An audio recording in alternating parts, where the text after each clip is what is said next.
Sunshine school annual day ప్రోగ్రామ్కి వచ్చేసినటువంటి Megha Gandhi madam గారికి, నాతోటి మిత్రుడు మధుసూదన్ గారికి, కిరణ్ గారికి, మరియు school principal Sadhana madam, correspondent Abhilash Reddy sir గారికి, మరియు టీచర్స్, స్టూడెంట్స్ వాళ్ళ పేరెంట్స్ అందరికీ నా యొక్క హృదయపూర్వక నమస్కారములు.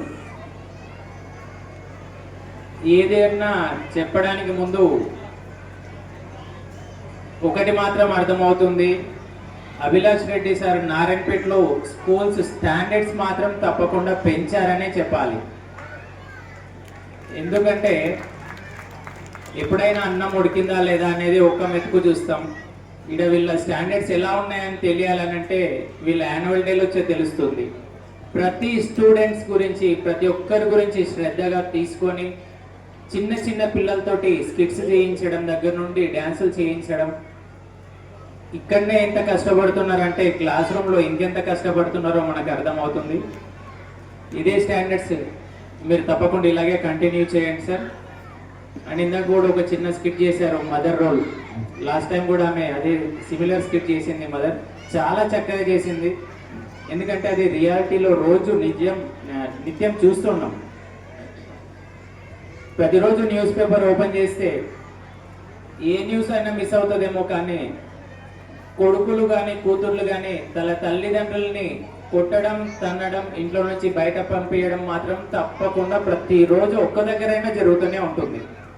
సో తప్పకుండా ఇది ఆలోచన చేయండి. పిల్లలు కూడా మెల్లిమెల్లిగా, అంటే మనం అనుకుంటాం వాళ్ళకి ఇదేం తెలుసు అనుకుంటాం, కానీ ప్రతి చిన్న విషయాన్ని చిన్నపిల్లలు చాలా జాగ్రత్తగా అబ్జర్వ్ చేస్తారు.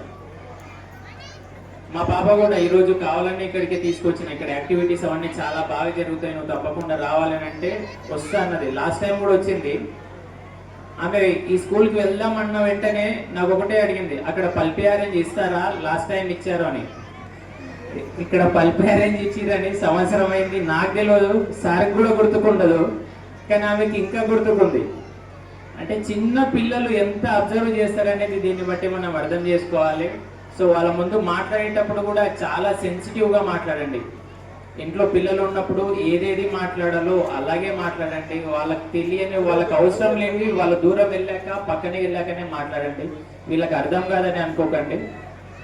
అండ్ లాస్ట్కి అంటే చిన్నగా ప్రతిసారి ఒక చిన్న జెలసీ అయితే నాకు ఉంటుంది, మా పిల్లల్ని ఇంకా చదివించలేకపోతున్నానే అని. ఆమెకు ప్రతిసారి చెప్తాను, నువ్వు వెళ్ళమ్మా ఈ స్కూల్కి అంటే, మా ఫ్రెండ్స్ అక్కడ ఉన్నారు, ఇంకో దగ్గర ఉన్నారని. సో వేరే స్కూల్లో ఉన్నందువల్ల ఇక్కడ జాయిన్ చేయలేకపోతున్నాము. సార్ రావడం ఏదో ఇంకొక 1 year ముందు నారాయణపేటకు వచ్చింటే నేను కూడా హ్యాపీగా ఉండేవాడిని. అండ్ ఇంకా ఎడ్యుకేషన్ సిస్టమ్, సార్ ఉద్దేశం ఎప్పుడు మేము రెగ్యులర్గా కలుస్తుంటాం. ఎడ్యుకేషన్ ఒకటే కాదు, స్పోర్ట్స్, ప్రతిదీ క్వాలిటీ అన్నిట్లో ఇంప్రూవ్ చేయాలి, చాలా డెవలప్ చేయాలని ఒక కసితో ఉన్నారు సారు. తన పట్టుదల తప్పకుండా నెరవేరుతూ తనకు మా అందరి సహకారం ఇలాగే కొనసాగిస్తూ మీరు ముందుకు వెళ్ళాలి. మా నారాయణపేట ప్రజలు, ఎందుకంటే మీరు ఎక్కడి నుంచో వచ్చి ఇక్కడ వచ్చి వీళ్ళకి ఒక క్వాలిటీ ఆఫ్ ఎడ్యుకేషన్, ఒక తెలియనిది చూపిస్తున్నారు కాబట్టి నారాయణపేట ప్రజల తరఫున మీ అందరికి మేము తప్పకుండా రుణపడి ఉంటాం సార్. నాకు ఈ అవకాశాన్ని ఇచ్చినందుకు ధన్యవాదాలు. Thank you very much. Thank you so much sir.